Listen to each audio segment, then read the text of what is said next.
think this thing's ready.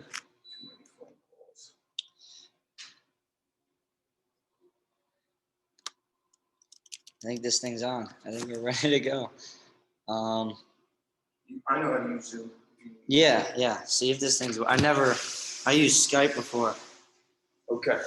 So I started the video. So that means it's good, right? but did you start recording or no? 10 participants on. Oh, we're recording. What's up, guys? Ray Jazz is new to the world of Zoom. I'm a Skype guy. I'm sorry. I used to use Skype, and they've banned Skype, I think. So, guys, we're going to start in a few minutes. Getting everything set up. And I think we can see. Oh, this will show if there's questions in queue.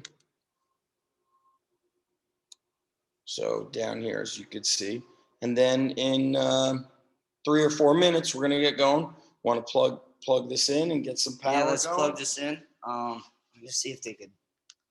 I have the extension. I got it.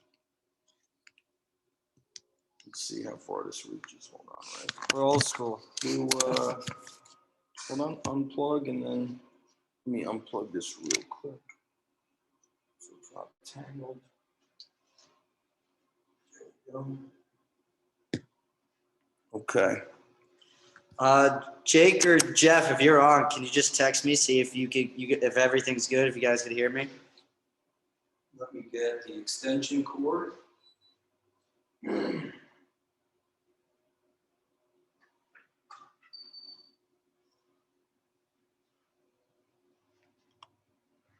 At 13.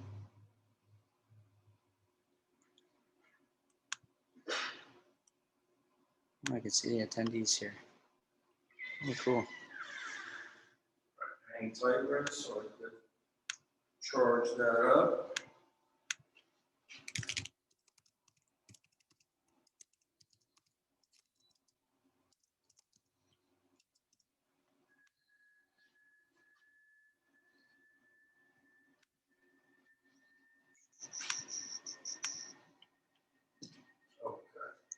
Yeah, so we're going to cover the pre-match routine tonight. We're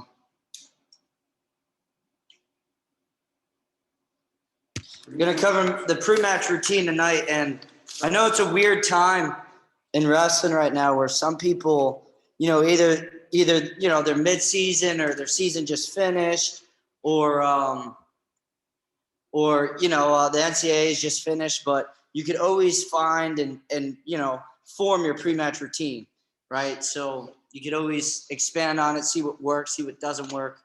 Yeah, and I think, if coaches obviously replay it later, but I think we're going to be digging into preparation. We're going to tie it into preparation. And so a lot of kids today with these clubs year round, they might take 2 weeks off and then they're back in action. And also depending on where you live, wrestling season might be over. In New Jersey, normally wrestling has already ended. For you guys on Instagram Live, we're covering a pre-match routine. Yep.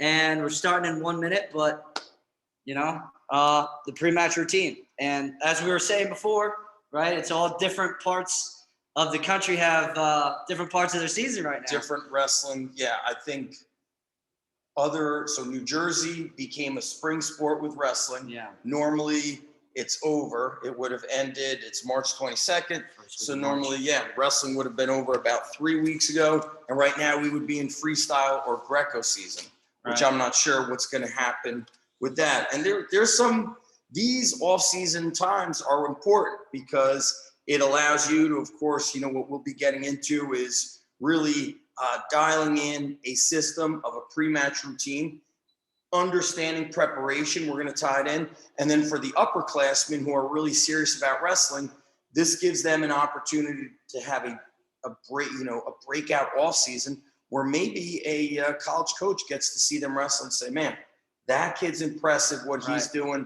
I like the way he wrestles. And to wrestle great, you need great preparation and a pre-match routine. So I'm excited to get into this. Another thing I wanted to open with, especially a lot of our Jersey guys, right? they don't, matches are getting canceled or Oh, yeah. whatever, and they're worried, oh, what happens if I'm not prepared? You guys wrestle a lot of tournaments in the off season, and you guys don't schedule 6 dual meets before then. No, you just go to club, and then you wrestle and you get ready like that to go to a Super 32. Yep. It's not like, oh man, I got to get 3 or 4 dual meets in.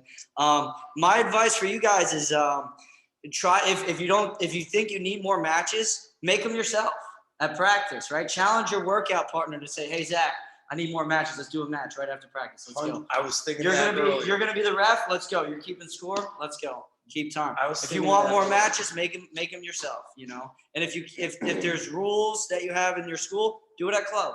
Right, your club coach would do it. I'm sure you're right. There's the rules at school where maybe you can't stay after, but ironically, I remember last year speaking to a group at the high school I'm at. They would kind of divvy up the group into 2, and I said, this is before obviously COVID happened.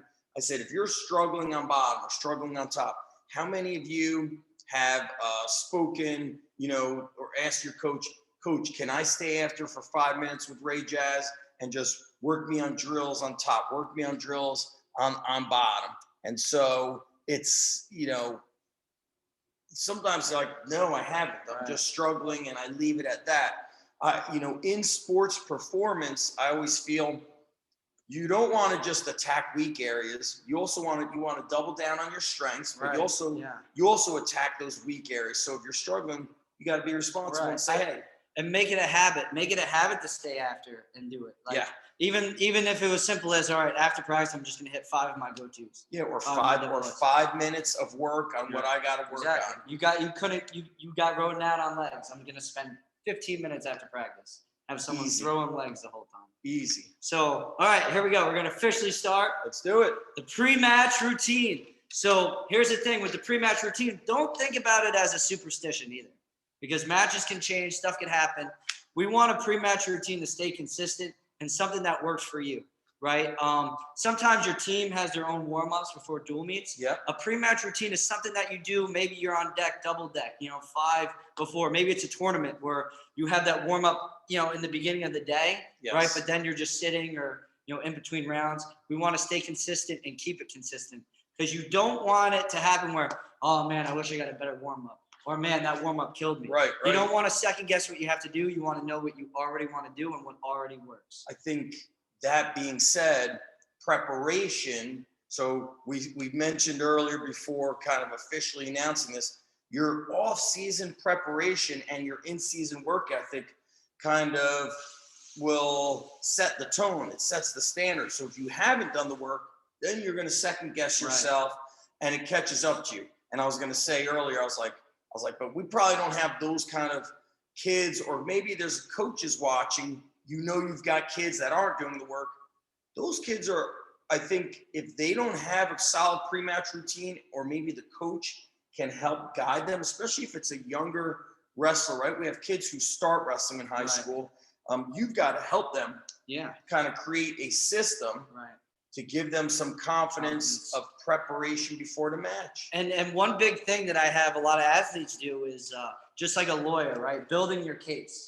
Building your case on why you deserve to win that case, right? Why do you deserve to win this match? Yeah. Well, why do you deserve your goal, right? So building your case. So think about why you deserve to win this match in your pre-match, right? If you're thinking of a negative, right? Take that negative out, boom. Go to your confidence case, right? I have the best double leg in the state of New Jersey. I beat this kid in the Super 32s. I took 3rd in this tournament. I'm a state qualifier. Just little things, even like I used to carry kettlebells around for a full match. I did that. Little things like that. So funny you're saying these things. I'm remembering things that you did in high school. Ray Jazz would wear a weight vest under his school clothes in school all day. I think you bought it from like Target or something. It was 20 pounds. A 20-pound weight vest for an hour is hard. All day, it's crazy. And so when you were in high school, were you working with Winning Mindset? My senior year in high school, I started with them. It was like I was like one of their first guys. I wish I had it in high school, because I did all this hard work, and it was like the season happened. It was like you second guess your confidence. And it wasn't until my senior year where it's like, remember why you worked hard. It's like you kind of forget why you work hard. So when you're doing those extra sprints, when you're holding those kettlebells for a match, remember those times that you did it and remember why you're doing it. You're doing it because you want to win. I 100% could have, if we could create the flux capacitor to go back in time, because I also worked extremely hard, not the smartest training or the appropriate training, of course, that I do now, but I needed this mindset to help me. And I was just thinking, Ray, you were a junior. You had, did you go to the state sophomore year? No. So junior I year, beat Brendan Callis. a two-time state champ in December. It was the beginning. It was the first tournament. Everyone used to say I was the Morris Knowles. If Morris Knowles was the state tournament, I would have been a state champ every year. So why do you think, how did you have the confidence to beat somebody who maybe on paper should beat you, because this guy is going for his third title? He was already a two-time champ. Yeah, and that's one of the lessons we do, right? We compare our 3 best matches with our 3 worst. So that being one of my best matches, 1, I just trusted my training back then. Yep. 2, I had nothing to lose. I was wrestling a 2-time state champ. I had nothing to lose. I wasn't even a state medalist my junior year. So I was like, I have nothing to lose. I'm just going to go out there and attack. I wonder if you also trained with him at the underground. Oh, yeah. This is one thing, and look, I pay attention to these little details. Brendan became he was on and off after he won his first state title. So if he had an injury, so I don't know, his elbow or something, he stopped all training. Right. Or he would, where I always say, so we have an 11-year-old wrestler here, which is the youngest age I'll train somebody. He broke his hand, and the dad said, should we stop? What do we do here? I go, I'm going to leave it up to your son. I say the best kids I've trained, they never stop because the hand or the leg or the knee. They work around it. It becomes, the kid's training this side and lower body. Right. And so I wonder if Brendan's confidence may have started to slip because he ended up winning that year too. So I mean, well, no, did he win that year? His senior year, that was his senior year. Second. Right. He lost to Craig Dale Cruz, who also trained with us. But Craig was a sophomore, and then Craig's senior year was the same as Brendan's. He was a runner-up. Now in the States, like the national tournament, anything could happen. I've seen it happen before. That's why I'm such a big believer in this off season. Just, you've got to feel confident in your preparation so that when you are competing, you just believe, you have the belief in yourself. And remember why. So, especially in the postseason and you're wrestling some of these better quality guys, you forget that you're good, right? You think about, I got to wrestle this ranked kid. When you go to the state tournament, everyone's going to be ranked. So why not wrestle him now? Why are you afraid to wrestle him now? Right? Too many people look at the rankings, especially wrestlers. If you're a wrestler, do not look at the rankings. After that match and I won, I was ranked 2nd in the state. And that was probably the worst thing that could have happened to me. Because I was looking every week, that guy beat that guy. Oh, but I'm wrestling that kid next week and he beat that guy 5-0. I only beat that guy 1-0.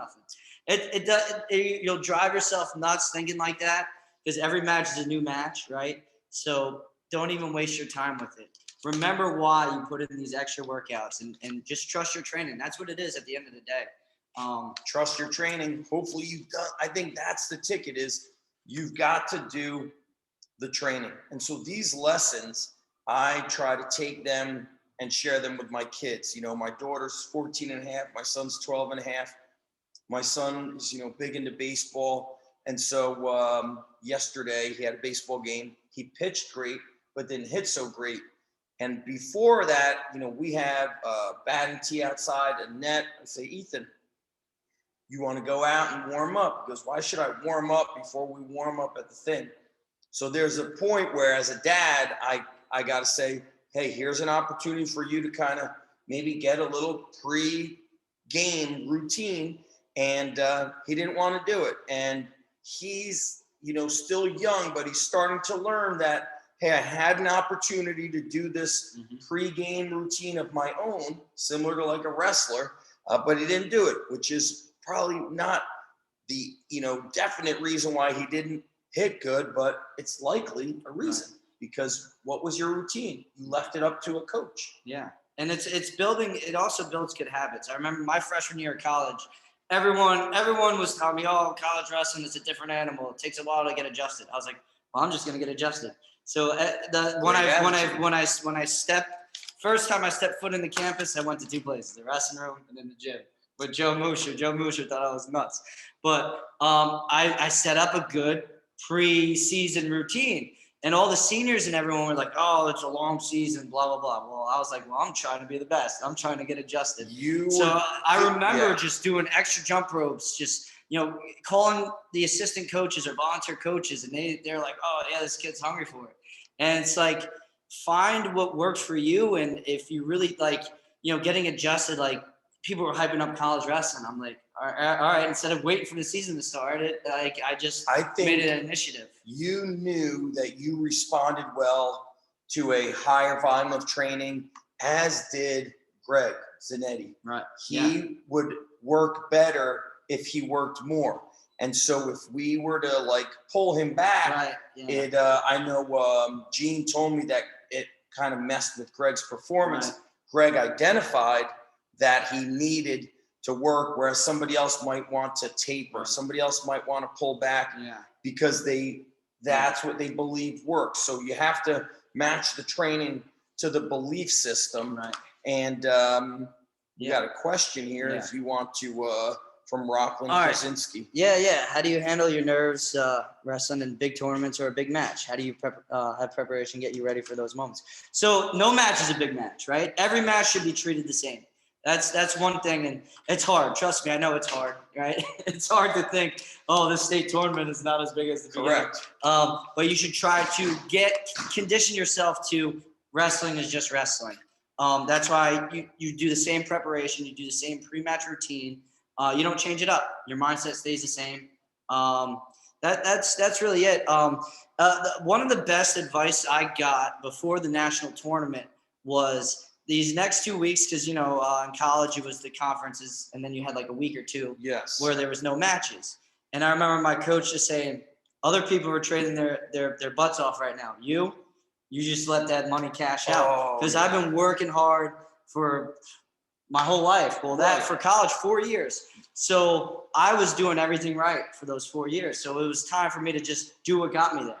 Right? You saying that right. So my buddy played in the NFL. He did 9.5 seasons. And one of the guys on his team on Sundays who would always say, the hay is in the barn. And what he's saying is we get to perform. We've done the work. And I've been around athletes at all levels, whether it's been at the Division I level, high school level, high school and Division I primarily, where before the big event, they try ramping it up in 2 weeks. Dude, in 2 weeks, we're not going to really make a change to your physical performance. You're not going to get stronger in 2 weeks. You're probably not getting stronger in 2 weeks if you're a high-level athlete already. And so you did not stay consistent enough with a routine of showing up for strength and sport performance work. And now we're going to cram it in. That's what that is. We call that desperation. You're trying to do in 2 weeks what you should have done for 2 years, And so these national and state titles are not won that day, that weekend. They've been won with the 15 to 20 years of work that led up to them. And so hearing these things is the routine is, even though we're focusing on a pre-match routine, you need kind of this, you need the hay to be in the barn. You need the hay to be in the barn. And even if the hay is in the barn, you got to let it, I like using money in the bank, it's time for you to cash that money out. Because what's the point of putting all that hard work, all that practice in, countless hours of training, is if in that match you're not going to let it out. You're not going to cash it out. You gotta open up the throttle, and you gotta. You know what I tell my daughter? I can't recall what I would say to her specifically years ago, but I think, and I'm kind of drawing a blank of who told this to me, but I don't tell her, go win, go beat this person. I say, have fun, score points. Have fun, which is weird for me. I love to win. I want to win, whether it's my business, whether it's the kids that we're training. But I tell her, hey, have fun and score points. And if you do those things and you're working, I feel like the score will take care of itself. But of course, I give her these little like mental nuggets of things. These are some good questions. What if I feel I'm not progressing enough, but my coaches are saying I'm looking good? So I like that. That's a good question. Yep. You got to have an open dialogue with your coaches and parents, right? Address to them what is helping you out and what's not helping you.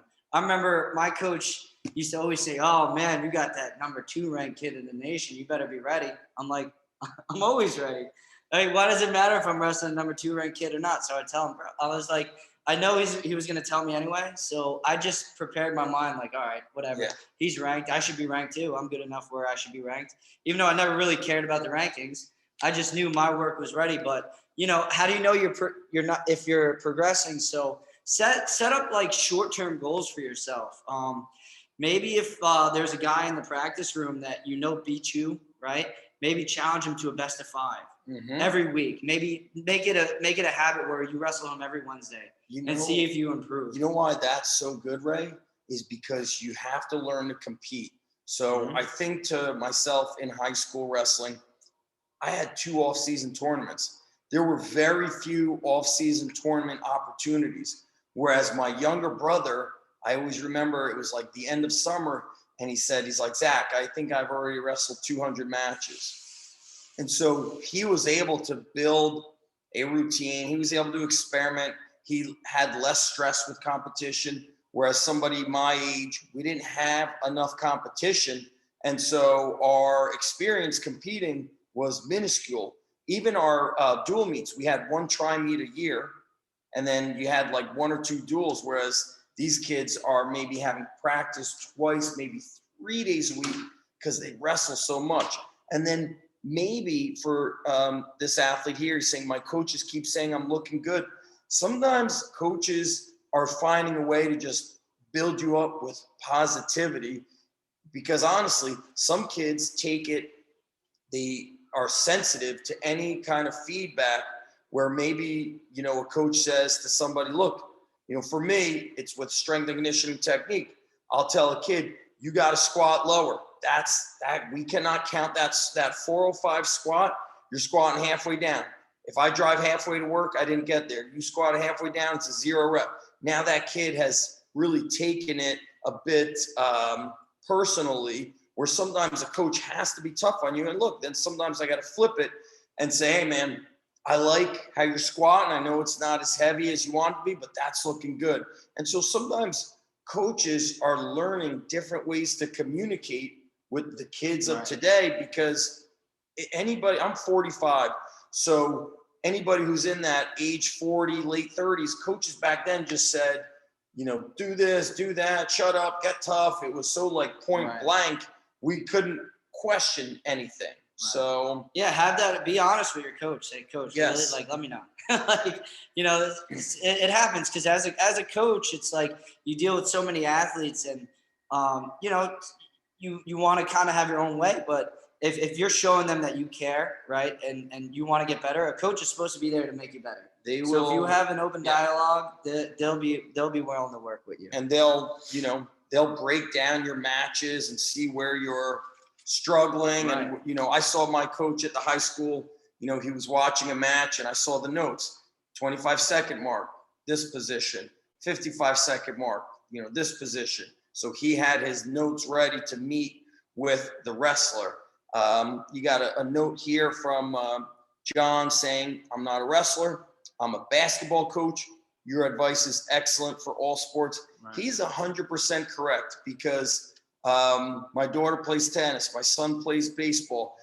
We got some swimmers here. He's got like this thing where he like slaps his leg before he goes out and swims. Mm-hmm. He's got a specific routine, which makes him more confident, less stressed, allows him to swim at his best. And also he believes in his preparation. I think that's one of the biggest, we call it transfer of training. When a coach is trying to figure out, all right, why do we squat? Why do we bench press? What does it do for sport? And sometimes the thing that is not addressed, does he get faster in this plane of motion? How about the kid gets more confident? Yeah. What is more dangerous than an athlete who believes in him or herself? That is the ultimate advantage. Mm-hmm. And look, sometimes you have a kid who believes in himself, who maybe doesn't do the work, but he's kind of like crazy, just believes in himself, has confidence. Black belt and crazy. Yeah, black belt and crazy. Those, I had a teammate like that. He was kind of like crazy. He believed in himself so much that he went from a guy that didn't make it out of the districts to a state place winner the next year.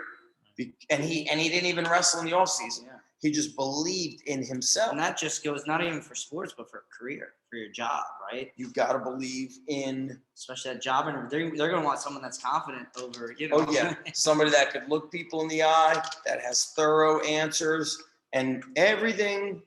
You know, I remember Coach Goody was invited to speak to Rutgers football before when I was there. So I can't remember the name of the coach, but they were not doing well. And I said, Coach Goody, what did you talk to them about? He goes, I spoke to them about preparation. Everything comes down to preparation. And there was a video of him in this like preseason or the beginning of the season where he said to the guys, we're giving you the weekend off, but if you sit on this whole weekend and don't do anything, it's very hard to get better. So you got to do something on your own. And it's being honest with yourself too. So self-honesty is huge. How do you not let fear take over you? So I talked about this before, like building your case of why you deserve to, win or why you deserve your goal. But fear, right? Fear is the number one thing that holds a lot of people back. But fear and just nerves, it just means that you care, right? If you didn't care, we get it, it just means you care. So maybe you redirect that fear, or maybe you label it something else, right? I'm not nervous about it. This is just like my fuel. I'm ready to go. I care about this. I care about what I'm doing. Mm-hmm. So maybe that will help. Maybe if it's a negative thought, like I said, take that thought, throw it away, replace it with 3 of the things that I had on my confidence sheet that I made, and build it every day. Maybe there's something like Zach would say, oh man, you sled pushed that like an animal. I'll write that down. Like, oh man, I pushed 300 pounds on the sled today. Write that down. There's little things. Maybe you did something really good in class. Write it down. Maybe someone complimented your outfit and you felt like the man that day. Write it down. So when you feel low, you have those things where it's like, okay, here I have it. You're giving yourself permission to be confident and strong, because there's, certainly there's differences in a wrestler or any athlete. Somebody's more skilled, somebody's maybe more genetically gifted, taller, stronger, this and that. But I've seen a lot of the highly talented get beat by the workers. And the workers, why do they believe that they could win? They've done the work. And so I think that work starts to defeat. It starts to beat up the fear and starts to say, you have no room in my mind or in my heart. And having a little bit of nerves is good. I think being afraid, if we're looking at it like really dialed in, our freshman football team was very small, very undersized. And the coach told me during halftime, a kid said, Coach, I'm afraid to go out. I'm not going out. And I said, that's not good. We have kids that are afraid. Why are they afraid? It's just a game. It's just a competition. Well, they're going against kids who are big. Mm-hmm. So I said, dude, they weren't exposed to doing things that built that strength, that inner strength. And so what we started doing was he started sending freshman football to the weight room every day, which normally was like a once or twice a week in season thing, every day. And I did nothing complicated with them. I did things like farmer walks, pull-ups, push-ups, dumbbell bench, dumbbell goblet squat. Then at the end, we always had a closeout where I thought to myself, build their mind inch by inch, brick by brick. I'm like, I love what I'm seeing. You guys are getting stronger, faster, tougher. Oh, Ray Jazz said he's eating eggs for breakfast. That's what I want. That's how you get better. So I was building their confidence. So, if I wasn't there, then it would really be up to them to find. It's kind of like an opportunity to do work.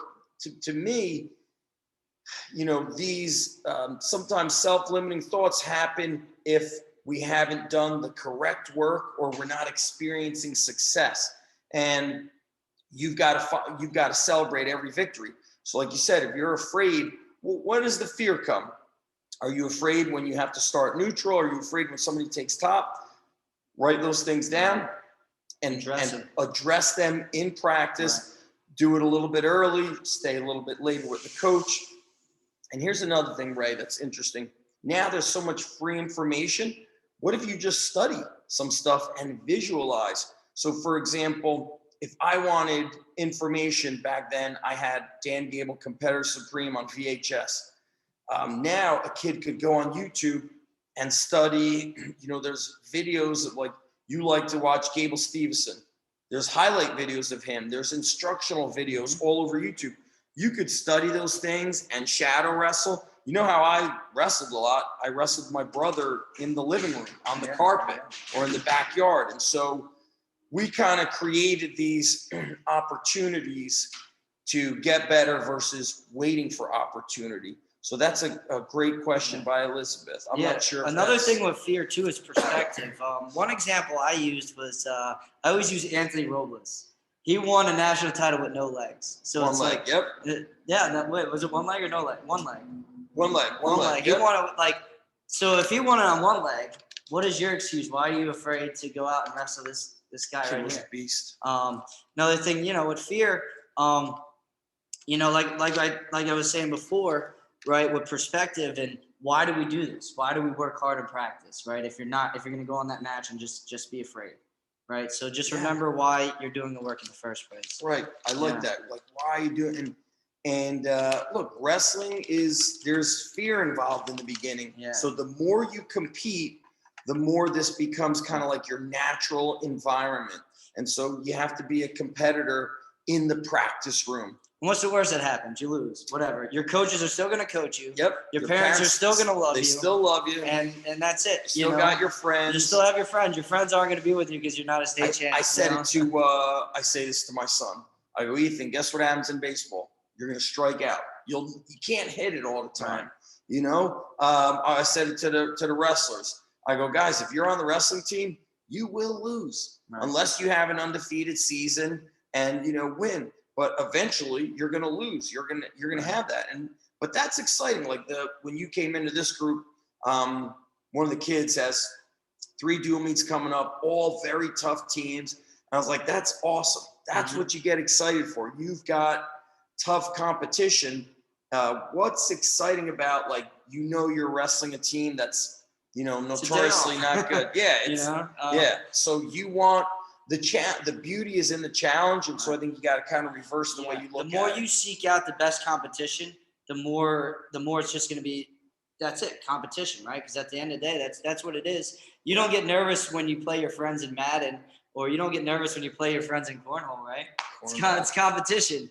I understand you put countless hours in it, but you got to treat it like competition. You got to seek out the best, because if you want to be the best, right, you got to beat the best. So get over the fear of wrestling your own teammate. Oh, this is a good one, especially wrestle-offs and wrestle-offs in your own tournaments. We get this a lot. All the time. I had to wrestle off to make the freshman team. Right. That's actually a really good question because, man, sometimes those wrestle-offs where you're more nervous about that than the own national tournament or the state tournament, because if you lose that wrestle-off, you don't even have a chance to do that.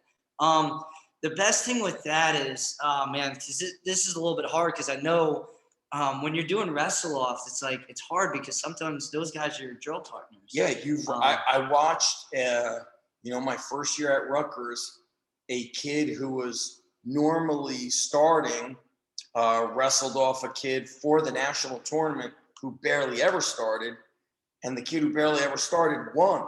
And so if we put it out on paper, the kid who won the wrestle-off didn't, quote unquote, deserve to win, should not have won, but he won. I can't remember if it was overtime, and man, it was heartbreaking. And the kid who lost, the next day, he was back in the practice room on the treadmill, helping his teammates lose weight. He went right back to work and and just said, I'm going to be a great teammate. But I've been in this, and I think Gene and Jeff actually wrestled each other off. They're brothers. What year? Gene and Jeff wrestled each other off. I forgot what year it is. That's great. I think they should talk about it. We'll make a video soon on that. I think that's a good one. I'll tell Gene we'll make a video specifically on wrestle-offs and wrestling your teammates in tournaments. That's a good one. Whoever asked that, we'll make our own video about that, because everyone has their own ways of dealing with that. But I think Gene and Jeff, if they make their own, because they're brothers, and Right. they wrestled. I would say if you're in the tournament, I look back and I always was very life or death when I wrestled. So serious. I mean, I think you got to get back to having fun. I think of Darian Caldwell when he wrestled Brent Metcalf, like he's throwing headlocks. He's doing crazy things that they tell you don't do. And so I think that if you take it too serious, you freeze up. You can't perform at your best. You also you feel like you have what's called a nervous system dump. Like in 30 seconds, you're like, ugh, because you took it too serious. You didn't just let it fly and trust your training. And that's one of the elements. So we have the pre-match routine checklist, and I'm going to rattle it off. And only you guys really know how your body works, right? I'm just going to give you examples of what I used to do, and Zach's going to give you examples too. But all the elements are basically all the same. So you have that. I'm just going to rally it off, and then we're going to go in depth about it.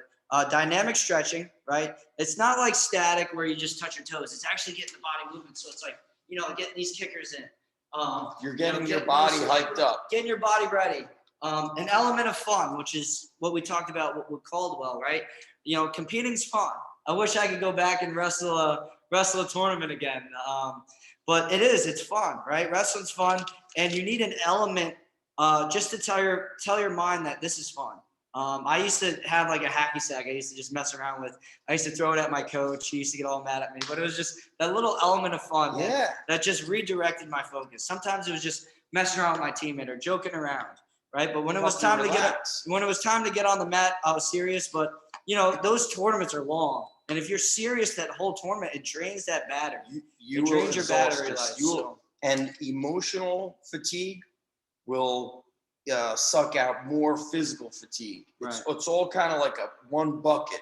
And so you're right, you will drain your battery. Right. So having fun, I mean, I remember my coach telling me about a guy who would bang his head before the match against the cement wall. And it's so interesting how decades ago we thought that was you had to be like a kill or be killed type guy. But some of the best wrestlers I know, I remember at Rutgers, Nick Gravina. I used to watch him wrestle before I was at Rutgers, and he'd be like, he was like crazy. Then I met him, and I said, Nick, I wouldn't even hire you to babysit my kids. They would destroy you. Like, you're the biggest sweetheart of a guy, But he knew how to, he flipped the switch. And I think that was like an act. It was almost like an alter ego / act. And that's what we have. That's one of our mindset lessons, is that alter ego, flipping the switch. So, you have that element of fun, but once you get on it, and that's part of the pre-match routine, something that you do before you step on the mat to flip the switch. I don't know if you can see my feet. It's funny. Some people, before they would shake hands, right, they would stop their feet. Right? Yes. Some people would just do it like that. I know one of my athletes, they rub their hands like it's time for business. Nice. They would shake their hand. That's good. Me, it was the double clean off here. Yeah. All right, I'm ready. Let's go time. Let's go. Something like that. Do that before your match, and that's do that before a job interview. Do that before a job interview, right? Something like that, like something that that can flip a switch. Maybe if a ref makes a bad call, right? Okay, all right, that's all right. Ref makes a bad call, I'm washing it off. That's all right. We call that a confidence anchor. So if you guys could just find that, and like I said, I'm just showing you examples I use.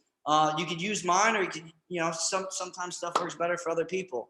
I like it. That's one of the big things we have on here. Another one is, deep breathing, making sure you're in that present moment, right? You can't wrestle that finals match unless you compete in the morning, unless you wrestle in the quarterfinals, unless you wrestle in the semis.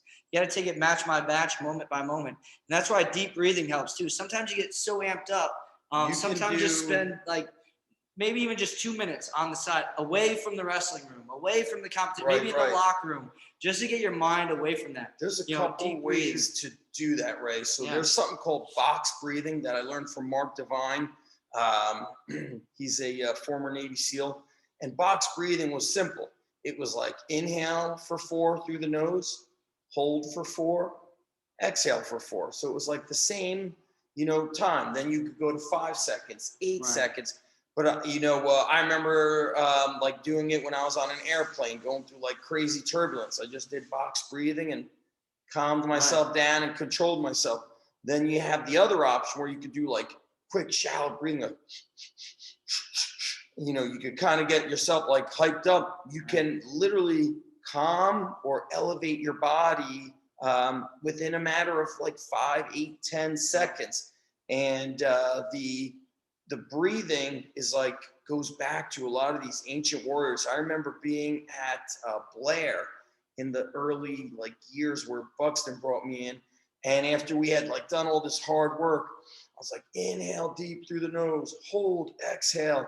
I was like, deep breathing is what a lot of the ancient gladiators were doing. And I can't remember, maybe I read something, maybe I made it up for them. I can't remember. But Buxton told me the next day when they were done live wrestling, like one of the kids was like, we are the ancient gladiators, only breathe in through your nose. And it's interesting, here we are now, 2021, there's so much stuff about breathing and how it can impact the body. And so I'll use it as a way to calm down at night, calm down, fall asleep, take, inhale, good thoughts, exhale, like, any stress. Right. And you're only thinking about breathing. That's it. Yeah. Right? Kind of like calming the whole body down. It's important. You mentioned something earlier, Ray, about like, hey, your body. Well, some of these younger wrestlers, freshmen, you don't know crap. You're like figuring everything out. You're first year in high school, your hormones are going. And so for those kids, I think, I'm harping on it, but I love just kind of going back, having fun. And hey, man, use what you've learned in practice. Take it and apply it.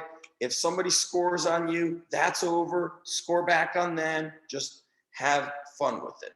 Yeah, just love to compete. That's what it's about. Love to be a competitor. So that's what wrestling is. And like I said, knowing your body, definitely have these elements. So I'm going to rally the elements we have that makes, a solid pre-match routine. Make sure you write it. And then, like I said, write it and know what your body needs. So, like I said, dynamic stretching, element of fun, deep breathing, drilling, and hand fighting. I love this. And this one is very, very important. You don't want, I understand you guys, everyone has their own team warm-ups, right? They all do different things, but your pre-match, right? Maybe you're on double deck or triple deck, quadruple deck. Don't let the first time you get your hands on someone be when that whistle blows. Do it. Right? Get this. We were speaking about this before we recorded. So another thing too is drill your best stuff. So I think it was right after dynamic stretching, I would always make sure I hit my number 1 takedown 5 times, my number 2 takedown 5 times, my number 3 takedown 5 times. Then I would do my number 1 setup to a shot 5 times, my number 2 setup, 5 times, my number 3 setup 5 times, and then I would do defense. And then after that, that was like part of my pre-match routine. And then like on deck or double deck, I would literally just grab a coach and just get to my tie-ups, right? I'll just get a rush, okay, we'll fight up, I'll get another one, okay, boom, rush, and even something just simple like it this. It almost looks like you're dancing. It looks like you're just dancing and you're doing light drilling. For me, having not a lot of competitive experience in the off season, I remember my freshman year, I thought I had to stay calm. I remember telling my older brother, who was kind of like a wild, he would get into fights with kids. I was like, I think I'm not mean, and I think I'm just going to sit and relax, because there was a kid on our team who was successful who would do that. Sophomore year, I remember like pacing, then going into the bathroom and getting psyched up. The success didn't really start happening until I began drilling before matches. And it took me a while to learn it, because the summer after freshman year, I went to a John Smith intensive camp, and John Smith said, before you have your match, you should be drilling your high crotch and low single. I can't remember how many times, but he said he wrestled a full match with his brother before he won the gold medal match, his first gold medal in the Olympics. And so I'd get my training partner, and I started warming up, talking about a ritual. If I was wrestling at 52, I remember like 5 weight classes, 4 weight classes. I didn't, our coaches said 2 or 3 matches. I felt like it was too short. So I went 4 or 5 weight classes, and it was like each time the next weight went up, I got to this next part of kind of like I did some moving, dynamic stretching. I didn't have any fun. So that was a negative. I don't think I knew anything about breathing, but then like 2 to 3 matches beforehand, I would drill a lot of low single, left, right, then circle finish, high crotch. So as soon as somebody shook hands with me and that whistle went, bang, I was in on the legs. I was so nervous that the drilling helped calm me down. So you've got 3, 4, 5 things here, Ray. I probably did 2 out of 5, which is a 33%. That's not good. Well, they could be like like the hand fighting. Sometimes I would go with like Big Bruce, my head coach, or Gian, and that was even just an element of fun because I was just messing around with my coach. Yeah, like, get you relaxed. That's right. Yeah. I think that's great. For me, I was so serious, and I still, when I watch kids, they're so serious, and sometimes there's a disconnect because what if you're always having fun in practice? Right. Now it's match time. You're like, I'm a monster. Right. Now you're totally opposite of who you really are. Right. And that goes into, treating practice and trying to dictate it as much as a match. Right. And the match should try to dictate a practice. Because how many times has a wrestler been a practice room player? Right. Oh, man, if this match was in the practice room, I definitely would have won. Well, if you wrestle good in practice, why not try to make that match, right? Try to dictate a practice as much as you can, right? You do your warm-ups in practice, then you do some drilling, right? And then maybe a little bit of conditioning, and then you go live, right? So that match, right? You shouldn't just take it easy in that warm-up, right? Really treat that warm-up like in practice. So it should feel the same.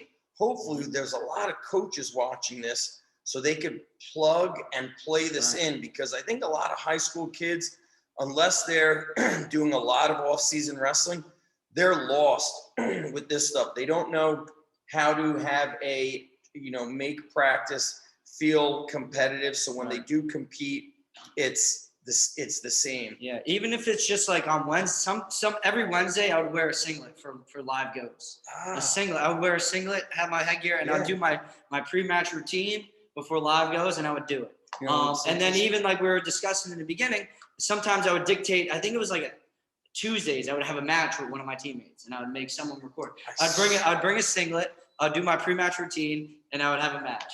And I would make. You did that in college? Did that in college. Well, of course you had learned, and ironically, I saw Coach Tom Ryan of Ohio State doing that during a practice. Singlets on, and they started wrestling, and now I actually didn't put 2 and 2 together. Is he's getting you used to conditioned to competing for that. Conditioned to competing. And, at one of the colleges that I was at, I remember the coach saying, we're looking for guys who love to compete.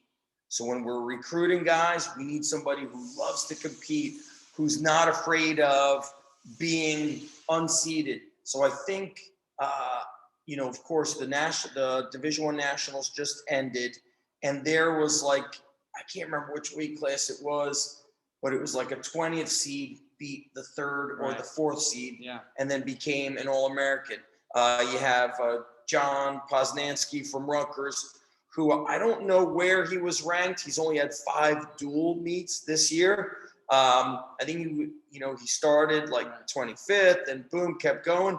But he loves to compete. He wasn't he wasn't focused on the rankings, right? He was just focused on competing. He wasn't like, oh my God, I'm wrestling a kid from this big school or that big school. And I guarantee you the kid trusts his preparation, and he has fun when he competes. You could tell he's just doing stuff. It's like, man, but also when I see that, I just see somebody who has done the work and has had a lot of support along the way. Like I always say, the most successful athletes oftentimes have super supportive parents, and they've just taken them to the right places and helped them get to the right opportunities. And it's wrestling's a lot more, enjoyable when you actually enjoy it and you're actually having fun.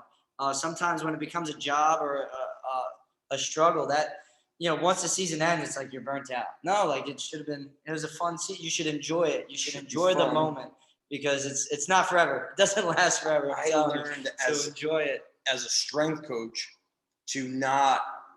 I don't know when I started kind of coming up with this, but it probably happened by the time I got to Rutgers. Maybe not as much as when I was at Lehigh, but I was always like, I want to make this like a weightlifting party.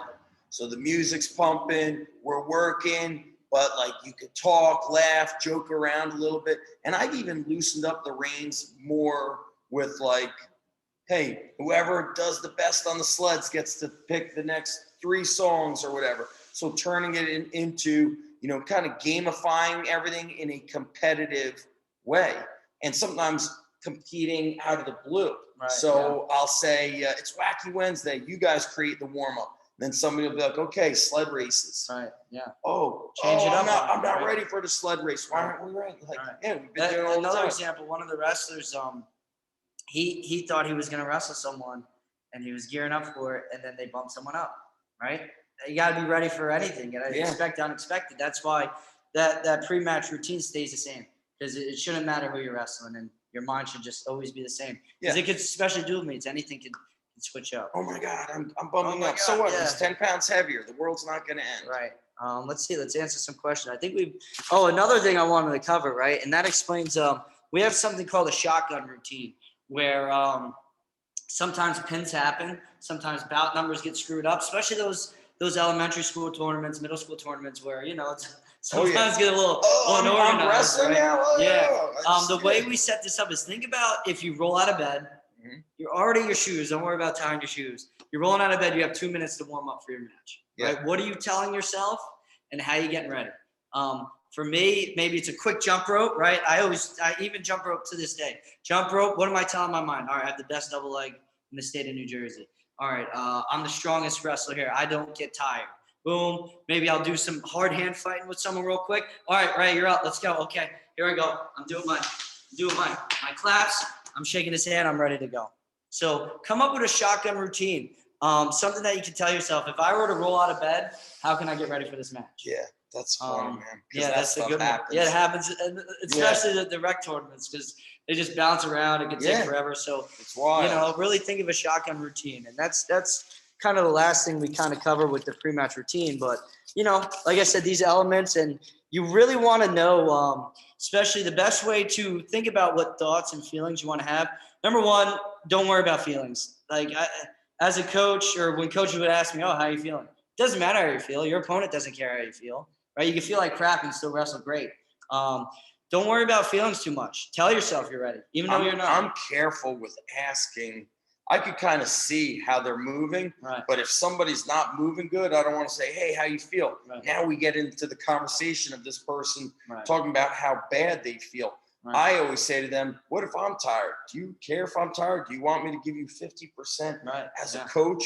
And so oftentimes the way to get out of that tired feeling is movement. Move your body. Movement is going to get you feeling better. So I remember I remember all these like little nuances. I remember at Lehigh once we're going through a training session, and I just felt like the energy was a little like, So then I said, okay, I'm going to teach you guys something called running the rack with dumbbell curls. So I was like, you pick a weight, you do 3 reps, then you go up maybe 3 times, then go back down. Guys were like curling hundreds. And I remember after they had so much fun, and then I said to Coach Santoro, I was like, man, team morale was low until we started curling. Right. And why?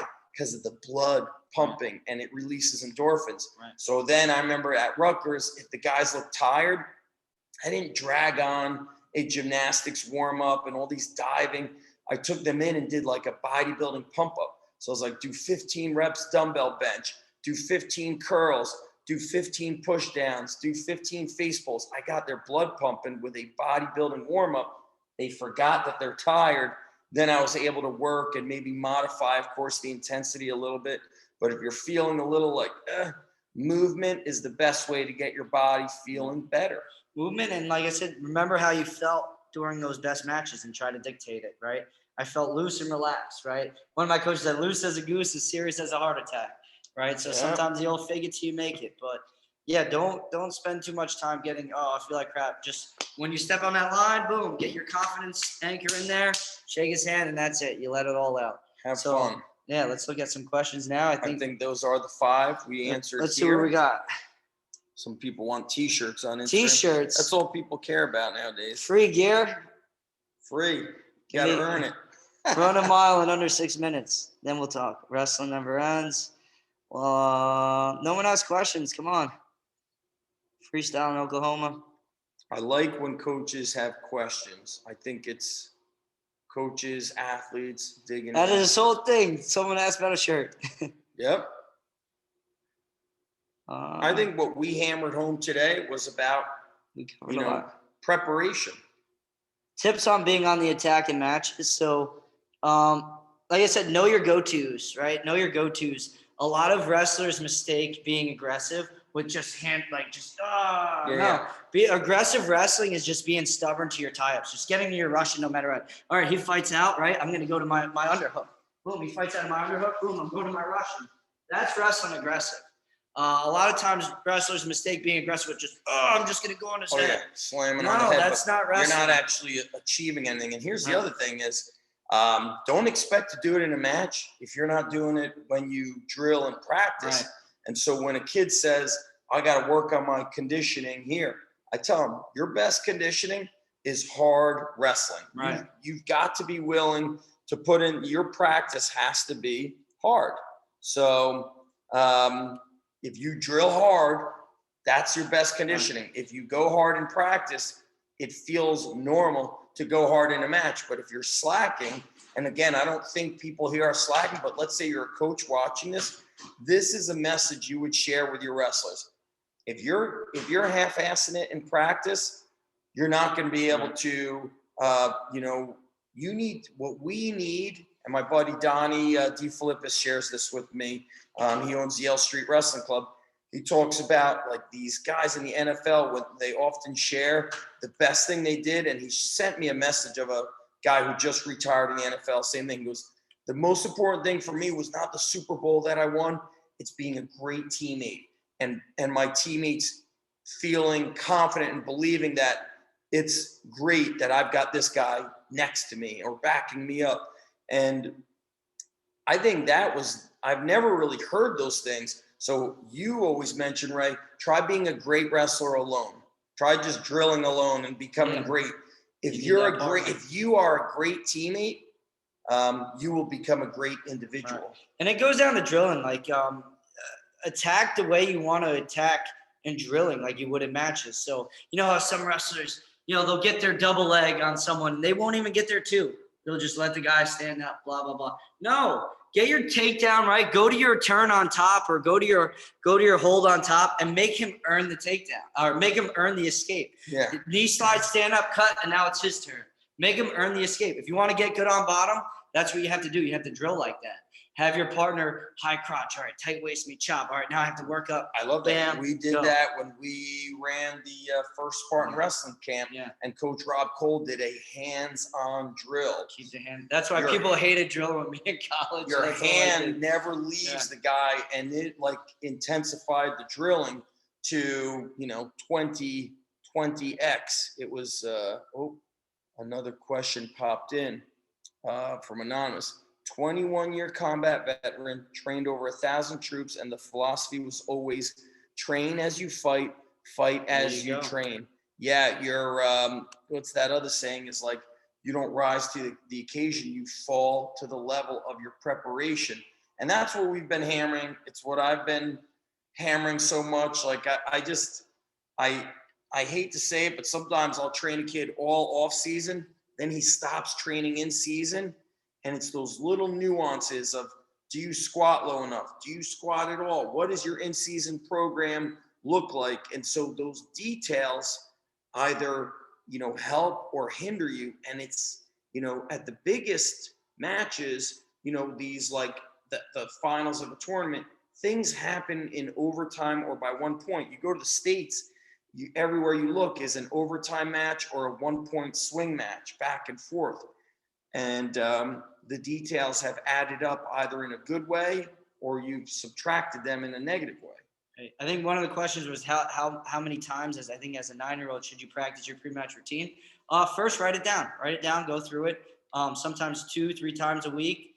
If you have a match, that's when you would do it during your match. If you don't have a match, do it during practice before a live go. Another one is best way to transition from high school to college wrestling. Watching a lot of college wrestling, seeing the college technique. Wrestling college guys. Go to a club where there's a college guy. Yep. Getting good on top. Getting good on top. You have to be good wrestler on top to wrestle in college. That the one thing that gets me mad about Jersey wrestling is these refs do not let anyone wrestle on top. They're constantly hitting from stalling and everything. If you're a good top wrestler, you could ride on top in Jersey. If you got to get to that angle, keep the positioning. I know it can be frustrating to wrestle on top because you don't know what the ref's going to call in high school, but really get good on top. Make it a thing because that riding time point is huge. That riding time point is huge, and I won a lot of matches in college. I always say, man, I wish I really focused on learning legs. We just didn't have, somebody like me, opportunity wise, the opportunities weren't there to learn year round. And so if you're a great top wrestler, that's where you're scoring all those points. Yeah, and it drains people. There's nothing more frustrating than you finally work your way up and someone just boom picks you up, boom brings you back down. Emotionally and physically, it breaks people. Is a 2K run twice a week and sprints enough for cardio for wrestling? The best wrestling cardio is wrestling. And I think if you don't want to add conditioning on top of conditioning. What you want to focus on is kind of what we do is strength development, power development, strength, endurance, muscular endurance. And if you're wrestling hard, you're going to have great wrestling shape. Sprinting is great. I love hill sprints for power development. And what else was I going to say? In the off season, you're not going to be in great wrestling shape because you're not wrestling 6 days a week. So be okay with in the off season, you're not going to be at your best. You want to be, in the off season is a time to work on wrestling skills and this whole kind of, when I say strength and conditioning, that's a big umbrella term, but we're working on increasing your capabilities physically and also by training, you build confidence in your preparation. I've been hammering that the whole time, but I think how much confidence can a kid have if he's not doing the right training?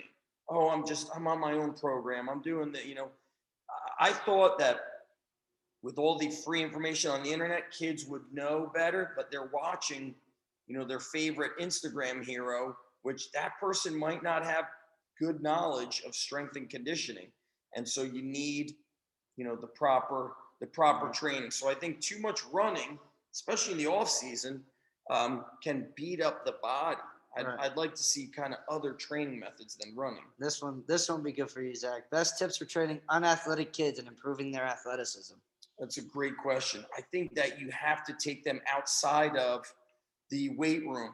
And so I look at the days when I had the wrestlers training out of my garage. We would do things at the local playground. Think about things you did as a kid. When I have a group here, I'll go outside and play, instead of ultimate frisbee, ultimate football. We're running, we're changing directions, we're catching. And kids who lack athleticism have lacked exposure to different sports. The other thing is, if you are the wrestling coach, the warm-up should have these games. You could play like small space soccer. You could play the ultimate football. Especially because wrestling's been so everyone's just, a lot of kids are just wrestling now, year round. Sports. Right. So if you come across old videos of the Russians or any Eastern European athlete, let's say it was their Olympic lifting team of the 70s, you'd see them playing basketball, you'd see them doing cross-country skiing, you'd see them running through trails, jumping over things. Their warm-ups were a modified gymnastics warm-up. So the best, whether it's a wrestler or another sport, they were best prepared by having overall athleticism. And so that's what I work on here at the Underground Strength Gym. Our training is centered on athleticism, not just strength or just speed and agility or all these kind of buzzwords. I want to build you into a better athlete. So we jump, we throw objects. Also, getting stronger will build intramuscular coordination. So when you said that, I was thinking of a kid who really struggled on everything because bottom line was he was so weak. Like he could barely do a body weight squat. And so the warm up and doing different carries and then the warm up that we do, like playing some pickup basketball, that built his athleticism.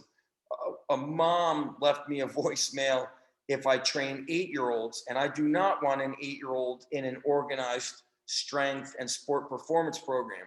So when I call her back, I'm going to say, no, he should do, football or soccer, then wrestling, then lacrosse, then something else in the summer.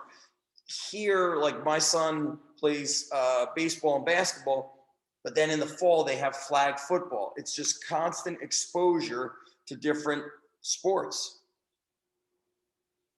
All right. I think we're good. Oh, want to do last question here?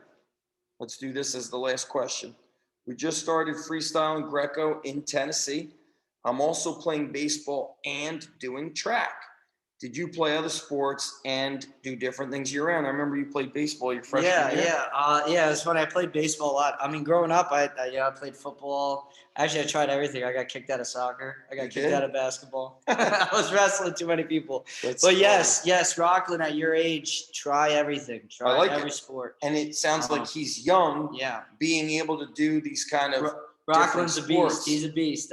He started at Joker Wrestling when I was coaching there. I think he was in kindergarten, first grade. And he's in loved Tennessee wrestling. now. Yeah, loved wrestling, loved competing. So yeah, go out there, compete with other sports. Fall in love with competing. Play as many sports as you can. Wrestling will always be there. There's always clubs. You can always wrestle. I like that. He's probably playing rec or travel baseball. He's probably doing middle school track, which I think sprinting is one of the most effective yet simplest form of power development. It's interesting how many kids can't sprint. If you just say, how you get good at sprinting is you don't train an individual and say, we're going to sprint. You set up 3, 4, 5, 10 people and make them race. Right. Competing it teaches your body to fire as hard as you can. Oh, here's what I was thinking. What was interesting, Ray? I'm having like short-term memory loss. I don't know what's going on. But the warm-up we do in here, I remember once taking a group of athletes across the street to the park and doing the same thing, except now they're on the grass and the sun is shining and we don't have a roof over. And they were like exhausted. And I said, guys, we haven't done anything different here, minus a few extra sprints, and we're outdoors. The environment has changed. I think you guys are like nervous that we're not under a roof and you let it emotionally exhaust you. And so that being said, with athleticism and being better at competing, move and do things in different environments. So if you always wrestle at a club, what I think is cool is with COVID and the ending, and I don't want to say ending, they stopped a lot of the middle school wrestling. These clubs started getting together and like, hey, I'll visit your club with my guys. You'll visit my club. And that put them in a different element. So I think that's important. If you're always training in your comfortable environment, you will halt athletic progress. And so you want to expose yourself to things that challenge you. And it would be the same thing for, a power lifter. Listen, if you're always training alone, now get a training partner or go visit another gym and utilize different equipment. That exposure and just training somewhere else, it challenges you mentally and physically. And so those things have to get tied together. Great. See, I think that's it. I think that's all we got. I'm going to check one more on here. Yeah, I think that's good. Appreciate it, guys. The pre-match routine, right? It's just staying consistent. Love competing, right? And always be honest with yourself. I like that. Be honest with yourself. Don't lie to yourself. If you're not doing the work, we've hammered home preparation, pre-match routine. People should bookmark this video wherever they find it and come back to it again and again. And coaches should share this with their staff members and maybe could share it with parents of wrestlers because parents are the piece of the puzzle. I've said it before. Our best kids, 99.9% of the time, have highly supportive parents. Right. You know, it's can some kids make it without supportive parents? Of course, there's always an outlier, but parents have to be supportive of this. And then at the college sector, for the coaches to do this, you know, now you empower your kids because you got the young adult wrestler. You give them the knowledge and the information, say, hey, here's your opportunity to study and get better. Right. And conversations, right? Coaches and athletes, conversations, have an open dialogue, you know, because coaches aren't mind readers. They don't know what's going on in your mind. They don't know. Everyone learns differently too, right? Yes. Some people are visual. Some people, you know, need to do things. Same thing with wrestling, right? Some things work for kids that don't. So instead of trying to figure out what works for them, ask them, right? See what works for them or what doesn't. Heck yeah. So, yeah. Absolutely. So this was great. Ray Jazz, where do they find out more? Yeah, so wrestlemindset.com, right? If you guys want to do a free trial, we have the free trial page there. I appreciate you guys. We're always pumping out great content.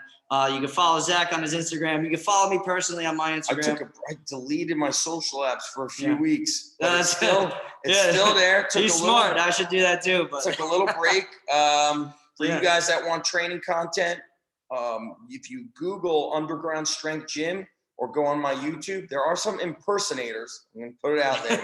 Okay, some fakers. We don't have any licensees or franchise. So we got, if you're in New Jersey, undergroundstrengthgym.com. If you are, you know, outside of New Jersey, go to zachstrength.com. That's my free newsletter. You can see our store over at Zach Even-Esh. I've got close to 5,000 free YouTube videos. So if you want to learn wrestling, you go to my YouTube channel, hit the search button, type in wrestling, and you will have a gazillion videos to study and learn from. And the best way to learn is by doing. So don't just watch.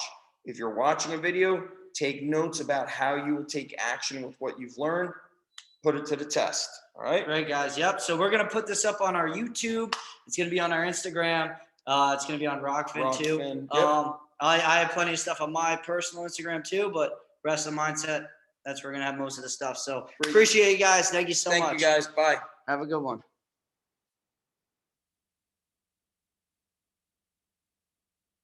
This we're going to shut this down here. Stop recording.